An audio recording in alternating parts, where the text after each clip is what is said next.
50 paroles de combat spirituel par le prophète Éric Élisée Kwaku. Enfant de Dieu, sache que ton ennemi est vaincu. Bien-aimé, il a été en réalité suscité par Dieu. Oui, cela peut t'étonner, mais il a été suscité par Dieu à dessein, pour qu'au travers de cet ennemi, Dieu manifeste sa gloire. En effet, il est dit, en Romains le chapitre 9, le verset 17, « Car l'Écriture dit à Pharaon, je t'ai suscité à dessein, pour montrer en toi ma puissance, et afin que mon nom soit publié par toute la terre. » Enfant de Dieu, je veux déclarer sur ta vie que les plans de tes ennemis ne peuvent pas t'atteindre. Car la Bible dit en Ésaïe le chapitre 54, le verset 17, « Toute arme forgée contre toi sera sans effet, et toute langue qui s'élèvera en justice contre toi, tu la condamneras. Tel est l'héritage des serviteurs de l'Éternel. Tel est le salut qui leur viendra de moi, dit l'Éternel. » Je veux déclarer sur ta vie, enfant de Dieu, que la défaite de tes ennemis, la défaite du diable, la défaite de tous ceux qui se lèvent contre toi est une défaite certaine. Elle est assurée. Pourquoi? Parce que la Bible dit en Jacques le chapitre 4, le verset 7, « Résistez au diable et il fuira loin de vous. » Autrement dit, quand tu te lèves pour résister, il y a une certitude, c'est que le diable fuit loin de toi, tes ennemis fuient loin de toi. Ils ne peuvent pas tenir contre toi. Ils ne peuvent pas te résister. Tu as la victoire sur eux au nom de Jésus. La Bible nous dit, en Jérémie le chapitre 17, le verset 18, que mes persécuteurs soient confus et que je ne sois pas confus. Qu'ils tremblent et que je ne tremble pas, moi. Fais venir sur eux le jour du malheur, frappe-les d'une double plaie. Ainsi, enfant de Dieu, je veux t'annoncer que le sort de tes ennemis différera du tien. Bien-aimé, ce qui va leur arriver, ce n'est pas ce qui va t'arriver. Il n'y a rien de comparable entre ce qui va leur arriver et ce qui va t'arriver. Ainsi, la parole de Dieu nous dit qu'ils vont recevoir la colère de l'Éternel, tandis que toi, tu ne seras frappé aucunement de toutes ces choses. La Bible nous dit que même le pouvoir de la mort, ce pouvoir si nuisible, ce pouvoir si terrifiant pour les hommes d'une manière générale, même ce pouvoir au nom de Jésus a été vaincu. Car la Bible dit en 1 Corinthiens le chapitre 15, versets 54 et 55, la mort a été engloutie dans la victoire. Ô mort, où est ta victoire? Ô mort, où est ton aiguillon? La Bible nous dit encore que malgré tout ce que tes ennemis peuvent faire contre toi, toi, use toujours de bonté en leur faveur, parce que c'est aussi une arme de combat spirituel. La Bible nous dit donc en Proverbe le chapitre 25, versets 21 et 22, si ton ennemi a faim, donne-lui du pain à manger. S'il a soif, donne-lui de l'eau à boire. Ce sont des charbons ardents que tu amasses sur sa tête et l'Éternel te récompensera. Enfant de Dieu, je veux déclarer sur ta vie que Dieu t'assure la victoire. Oui, il t'assure la victoire. Pourquoi? Parce que Jésus-Christ est venu spécialement du ciel pour ce but. La Bible nous dit en 1 Jean le chapitre 3, le verset 8, le Fils de Dieu a paru afin de détruire les œuvres du diable. Enfant de Dieu, je te le répète, Jésus est venu spécialement pour ça, pour que tu aies cette victoire. Tu es donc dans la victoire. Dieu t'assure la victoire. La Bible nous dit encore, qui peut vaincre notre Dieu qui vit en nous? Qui peut vaincre notre Dieu? La Bible nous dit en Proverbe le chapitre 18, le verset 10, le nom de l'Éternel est une tour forte. Le juste s'y réfugie et se trouve en sûreté. Enfant de Dieu, qui peut vaincre l'Éternel, notre protecteur? Celui qui te protège, celui qui est tout autour de toi, celui dans lequel tu peux te réfugier, celui qui est comme une tour forte pour toi. Qui peut le vaincre? Personne. Bien-aimé, personne. Oui, la Bible nous dit en 2 Chroniques, le chapitre 13, le verset 12, « Enfants d'Israël, ne faites pas la guerre à l'Éternel, le Dieu de vos pères, car vous n'auriez aucun succès. » Personne ne peut avoir de succès à combattre l'Éternel, Dieu des armées. Personne, enfant de Dieu, personne. Personne ne peut l'emporter sur lui. La Bible nous dit encore en 2 Chroniques, le chapitre 14, le verset 10, « Éternel, tu es notre Dieu, que ce ne soit pas l'homme qui l'emporte sur toi. aucun homme, aucune créature de ce monde, aucune créature de tout cet univers, rien ni personne ne peut avoir la victoire sur lui. Même toute une armée d'hommes ne peuvent pas l'emporter sur lui. Toute une armée d'hommes ne fait pas le poids contre lui. Car la Bible nous dit en psaume 27, versets 1 à 3, « L'Éternel est ma lumière et mon salut. De qui aurais-je crainte? L'Éternel est le soutien de ma vie. De qui aurais-je peur? Quand les méchants s'avancent contre moi pour dévorer ma chair, ce sont mes persécuteurs et mes ennemis qui chancellent et tombent. Si une armée se campait contre moi, mon cœur n'aurait aucune crainte. Si une guerre s'élevait contre moi, je serais malgré cela plein de confiance. » Enfants de Dieu, ils peuvent être nombreux contre toi. Et pourtant, à cause du nom de l'Éternel, à cause de ton Dieu, tu es dans la victoire. Au nom puissant de Jésus, ceux qui s'opposent à Dieu portent eux-mêmes la peine de leur défiance. Ils portent eux-mêmes la peine de leur témérité, de leur audace. Enfants de Dieu, on ne se lève pas contre Dieu. Voilà ce que notre Seigneur dit en Exode, le chapitre 3, le verset 20. « J'étendrai ma main et je frapperai l'Égypte par toutes sortes de prodiges que je ferai au milieu d'elle. Après quoi, il vous laissera aller. » Toutes sortes d'Égypte autour de toi, toutes sortes d'Égypte dans ta vie seront frappées par la main de l'Éternel, ton Dieu, au nom puissant de Jésus. Car l'Éternel est un redoutable combattant. C'est ce que la Bible nous dit en Exode, le chapitre 15, le verset 6. Ta droite, ô Éternel, a signalé sa force. Ta droite, ô Éternel, a écrasé l'ennemi. Enfant de Dieu, c'est lui-même qui combat pour son peuple. La Bible nous dit, comme ça en Josué, le chapitre 10, le verset 11, « L'Éternel fit tomber du ciel sur eux de grosses pierres jusqu'à Azeka, et ils périrent. Ceux qui moururent par les pierres de grêle furent plus nombreux que ceux qui furent tués avec l'épée par les enfants d'Israël. » C'est Dieu qui combat pour ses enfants. C'est Dieu qui combat pour toi, enfant de Dieu. C'est lui-même qui est notre instructeur de combat. C'est lui qui nous instruit, nous dit la parole. Regardez, en psaume 144, le verset 1, il est écrit « Béni soit l'Éternel mon rocher qui exerce mes mains au combat, mes doigts à la bataille. » C'est lui donc qui nous instruit, c'est lui donc qui nous conduit, c'est lui donc qui nous utilise dans ce combat pour une victoire assurée. La Bible dit, la parole de Dieu est une épée contre l'ennemi. Enfant de Dieu, car la parole de Dieu est vivante et efficace, plus tranchante qu'une épée quelconque à deux tranchants, nous dit Hébreux, le chapitre 4, le verset 12. Enfant de Dieu, il est terrible de défier l'Éternel. Il est terrible de tomber entre les mains du Dieu vivant. Oui, la Bible dit en Hébreux, le chapitre 10, le verset 31, c'est une chose terrible que de tomber entre les mains du Dieu vivant. Bien-aimé, sa colère est terrible. Mieux vaut ne pas le défier. Il est écrit en Hébreux, le chapitre 12, le verset 29, « Car notre Dieu est aussi un feu dévorant. » Bien-aimé, Dieu se lève contre le mal et il se lève contre ceux qui pratiquent le mal. Il est écrit effectivement en psaume 5, « Car tu n'es point un Dieu qui prenne plaisir au mal. Le méchant n'a pas sa demeure auprès de toi. » Il est celui qui veille sur nos âmes de jour comme de nuit. Enfant de Dieu, l'Éternel est celui qui veille sur nos âmes. Car il est écrit, « Voici, il ne sommeille ni ne dort, celui qui garde Israël. L'Éternel te gardera de tout mal. Il gardera ton âme. L'Éternel gardera ton départ et ton arrivée, dès maintenant et à jamais. » C'est en psaume, le 121e psaume, versets 4 et versets 7 et 8. Enfant de Dieu, il ne peut pas permettre que ton ennemi t'atteigne.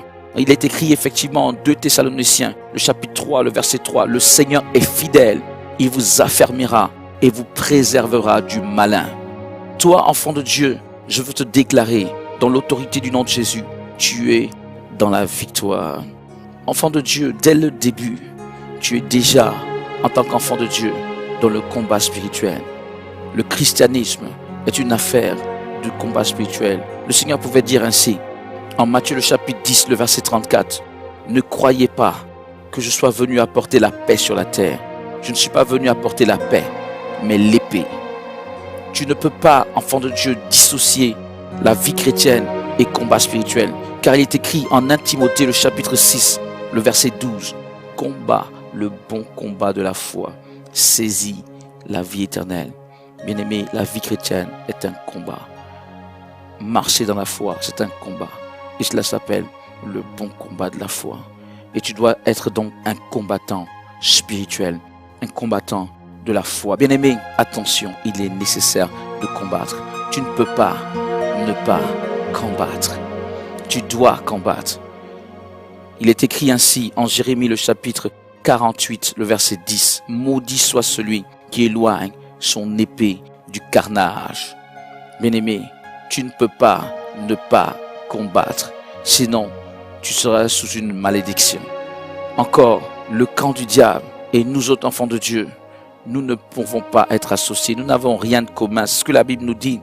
Regarde en Galates le chapitre 4, versets 30 et 31. Mais que dit l'Écriture? Chasse l'esclave et son fils, car le fils de l'esclave n'héritera pas avec le fils de la femme libre. C'est pourquoi, frères, nous ne sommes pas enfants de l'esclave, mais de la femme libre. Enfants de Dieu, nous sommes dissociés de toute forme d'esclavage dans l'autorité du nom de Jésus. Toi, tu fais partie de la lignée libre et non pas de la lignée esclave.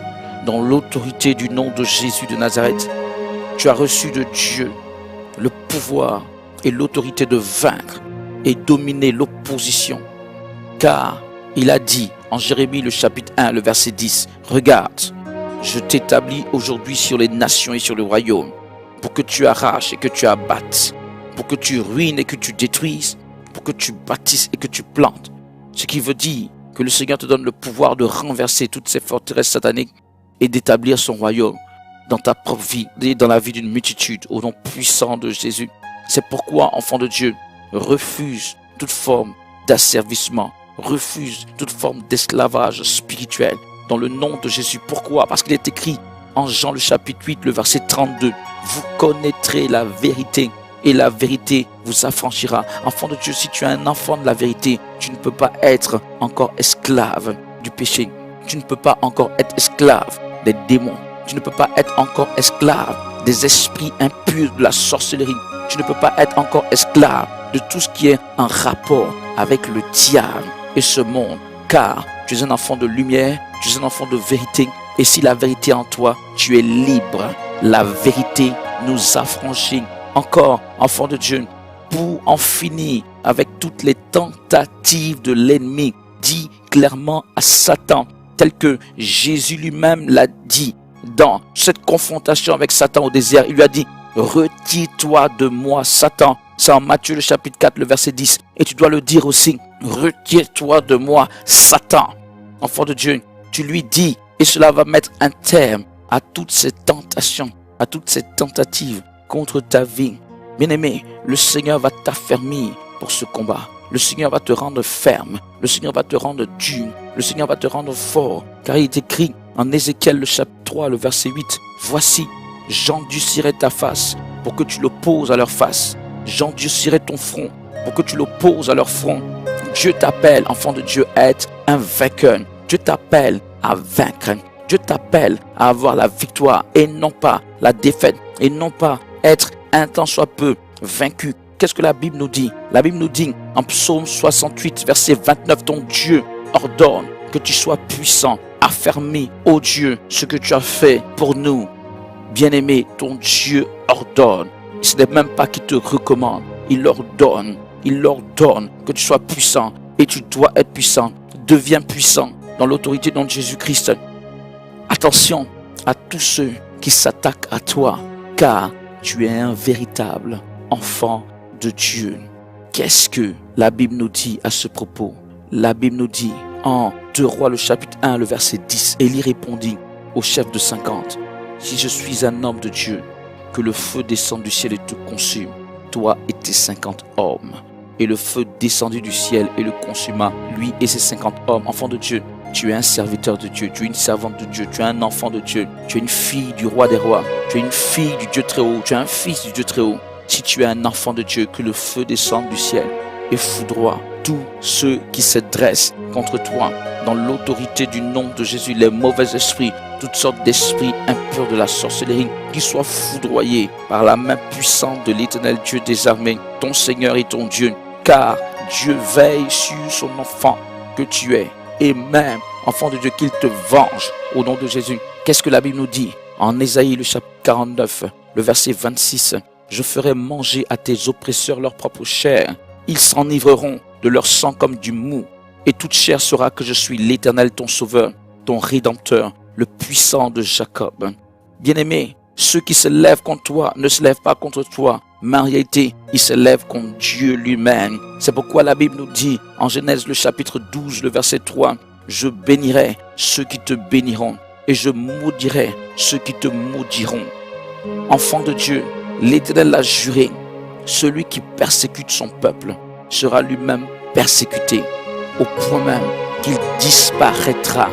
N'est-ce pas ce que le Seigneur nous dit en Exode le chapitre 17, le verset 14, à propos d'Amalek? Il est écrit, l'Éternel dit à Moïse, écris cela dans le livre pour que le souvenir s'en conserve, et déclare à Josué que j'effacerai la mémoire d'Amalek de dessous les cieux. Amalek s'est levé avec fourberie contre le peuple de Dieu, attaquant les retardataires du peuple d'Israël. Amalek a fondu lâchement sur ces personnes.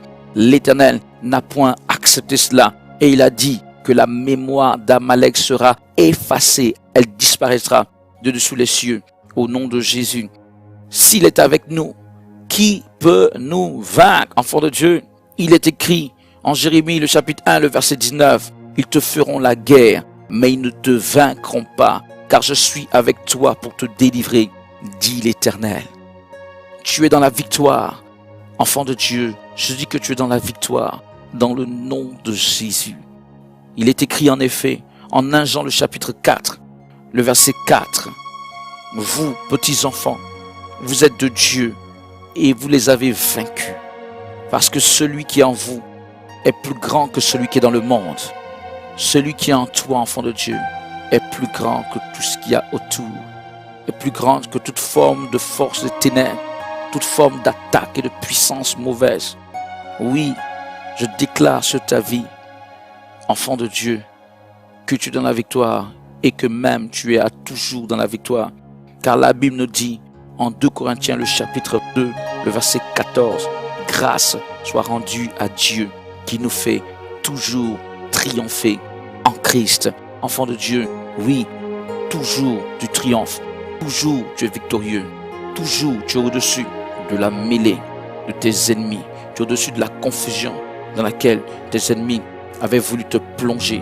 Tu as une force et une autorité exceptionnelle que l'Éternel te communique. Nous le déclarons ainsi dans l'autorité du nom de Jésus, car il est écrit en 2 Samuel, le chapitre 23, le verset 10, à propos d'un homme oint par Dieu, fortifié par le Seigneur, comme c'est ton cas. Il est écrit, il se leva et frappa les Philistins jusqu'à ce que sa main fût lasse et qu'elle resta attachée à son épée. L'Éternel opéra une grande délivrance ce jour-là. Le peuple revint après Éléazar seulement pour prendre les dépouilles. Et je déclare que c'est ton cas dans l'autorité du nom de Jésus. Tes ennemis fuient devant toi. Tu as la force et les armes de Dieu.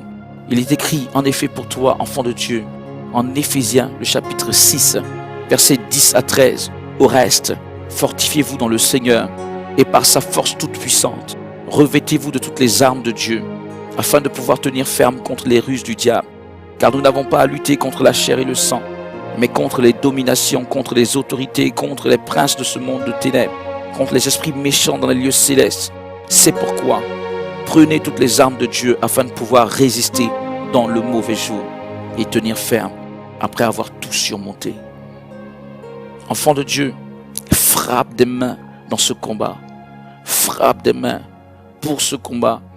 Car il est écrit en Ézéchiel, le chapitre 21, à partir du verset 19 jusqu'au verset 22. Et toi, fils de l'homme, prophétise et frappe des mains. Et que les coups de l'épée soient doublés, soient triplés.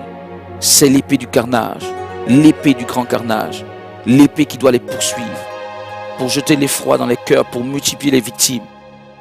À toutes leurs portes, je les menacerai de l'épée. Ah, elle est faite pour étinceler, elle est aiguisée pour massacrer. Rassemble tes forces, tourne-toi à droite, place-toi, tourne-toi à gauche, dirige de tous côtés ton tranchant. Et moi aussi, j'assouvirai ma fureur. C'est moi l'Éternel qui parle. Tu as entendu, enfant de Dieu? Lorsque nous frappons des mains, les coups sont doublés, les coups sont triplés. Tu combats, bien-aimé, en effet, dans le spirituel et non dans le physique. Et c'est ce que la Bible nous confirme en 2 Corinthiens, le chapitre 10, versets 3 et 5. Si nous marchons dans la chair, nous ne combattons pas selon la chair. Car les armes avec lesquelles nous combattons ne sont pas charnelles, mais elles sont puissantes par la vertu de Dieu pour renverser des forteresses. Nous renversons les raisonnements et toute hauteur qui s'élève contre la connaissance de Dieu et nous amenons toute pensée captive à l'obéissance de Christ. Enfants de Dieu, nous avons reçu la puissance de Dieu pour écraser le diable. N'est-il pas écrit en effet en Luc le chapitre 10, versets 18 et 19? La Bible nous dit, Jésus leur dit, je voyais Satan tomber du ciel comme un éclair. Voici, je vous ai donné le pouvoir de marcher sur les serpents et les scorpions et sur toute la puissance de l'ennemi, et rien ne pourra vous nuire. Le diable est vaincu, enfant de Dieu, par notre zèle, dans la prière et dans la parole de Dieu.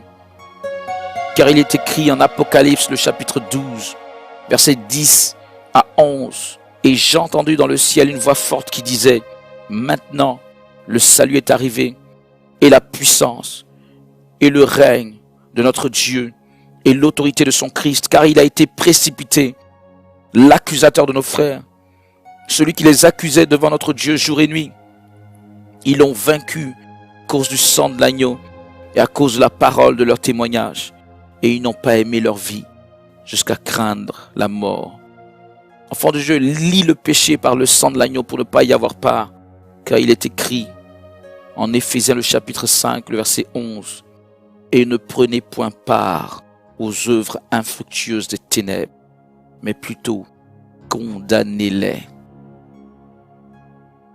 Qui que tu sois, enfant de Dieu, tu peux être utilisé par Dieu pour délivrer de la main de Satan ta propre vie et toute autre vie à côté de toi. Car il est écrit en Juge le chapitre 6, le verset 14, « Va avec cette force que tu as et délivre Israël de la main de Madian. N'est-ce pas moi qui t'envoie? » Enfant de Dieu, c'est Dieu qui t'envoie. Tu as la capacité de délivrer. Si tu t'appliques un tant soit peu à la prière, le malin n'aura pas la victoire sur toi. Car il est écrit en 1 Jean, le chapitre 5, le verset 18, « Celui qui est né de Dieu se garde lui-même, et le malin ne le touche pas. » Bien-aimé, il ne peut pas te toucher en réalité, dans la mesure où tu te gardes toi-même par la prière et par le jeûne. Tu seras à toujours délivré des pièges de tes ennemis. Car il est écrit en effet en 2 Timothée, le chapitre 4, le verset 18, « Le Seigneur me délivrera de toute œuvre mauvaise, et il me sauvera pour me faire entrer dans son royaume céleste. » Bien-aimé, tu as une porte de salut aux jours difficiles, car le Seigneur nous fait cette promesse. Il te fait cette promesse, enfant de Dieu, en Psaume 50, verset 15. « Et invoque-moi au jour de la détresse, je te délivrerai et tu me glorifieras. » Enfant de Dieu, tu es dans la victoire au nom de Jésus.